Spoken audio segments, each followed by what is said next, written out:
So what I wanted to do was start with a question that pertains to something that we'll also hear later on today, which has to do with the Samsung deal, which is the worst kept secret in town, and you alluded to the job creation aspect of these changes, and I wanted to ask you to both of you to sort of put some meat on the bones of what kind of jobs are we talking about? Are these manufacturing jobs? Are they sustainable? I mean, you build a wind turbine, you don't have to build it again for 25 years.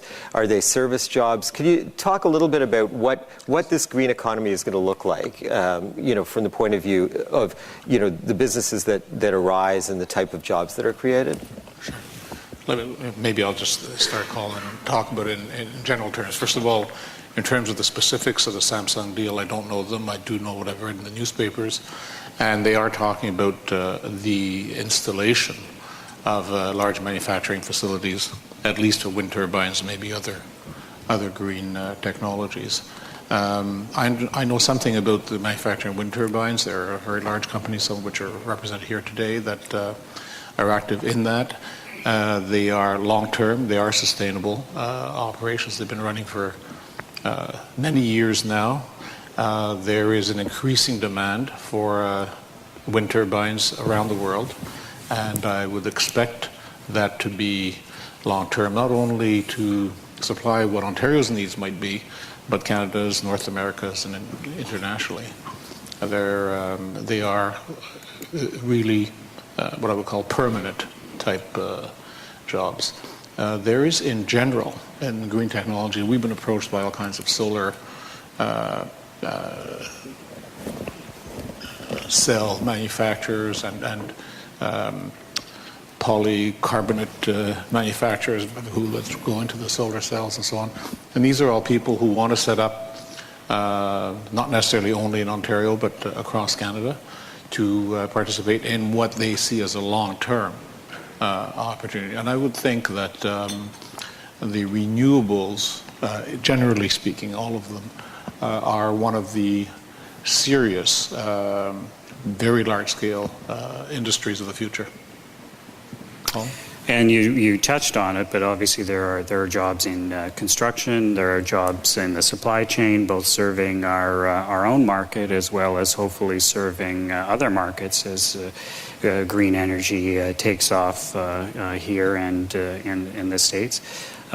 People sometimes forget about the engineering jobs that go along with this, the legal jobs that go along with this. Not that the people in this room do. There's probably a lawyer at every table here. But there are a significant number of jobs. A lot of them are on the upfront part, the construction part of it. There have been some estimates that have been put out, by the government, 50,000 jobs. We're certainly seeing, with a significant amount of interest that we've seen, large-scale projects, small-scale projects, that it is creating a heck of a lot of economic activity, and a lot of that will actually be sustained beyond just the initial construction period. And just a quick follow-up on that. To what extent are we talking about creating an export-oriented industry? And what is are there any implications for the sort of the Buy Ontario aspect of that? Because Quebec has done this. Quebec has fostered a green energy manufacturing sector because they require the suppliers to put some of the equipment together in Quebec, and then some of those companies are exporting into the Northeast U.S. Do you see this as a sort of a platform to serve the central northern part of the United States or the central part of the continent? Is that part of the strategy? You want to go this time? It certainly could be. We've gone from a period, in a very relatively short period, where we were just worried about meeting our own needs, and where we are well connected in with other provinces. Part of our job at the Power Authority is to make sure that we're considering every opportunity for finding cost-effective electricity, and that could include imports and arrangements from other provinces as well. But certainly, a large part of the impetus of the Green Energy and the Green Economy Act is to provide more opportunities and get out ahead of the game. And Ontario is ahead of the game in many ways. We actually have a system that is already quite clean and green in comparison to a lot of our neighbor states to the south. We're very well located geographically from a manufacturing point of view, so we certainly have that advantage as well. So, our opportunity to export, exporting electricity ends up a very complicated commodity because of prices that occur at various times of day and the availability of the commodity, and are you always able to export at a price that you're happy with? But certainly through long-term, short, or even medium-term power purchase agreements, there can be many opportunities that we're going to explore.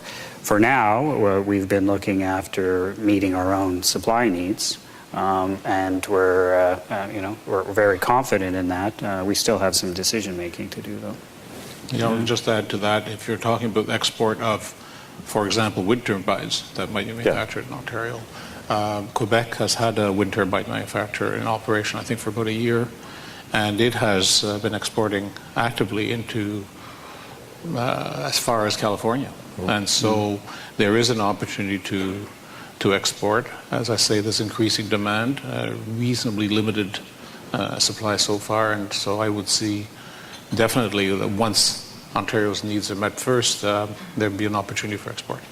Well, and just to go back to your point about domestic content, I mean, we all read the papers. We're all seeing announcements regularly from companies that are talking about setting up shop here to do a variety of things. And so, I think those elements of the program are spurring activity.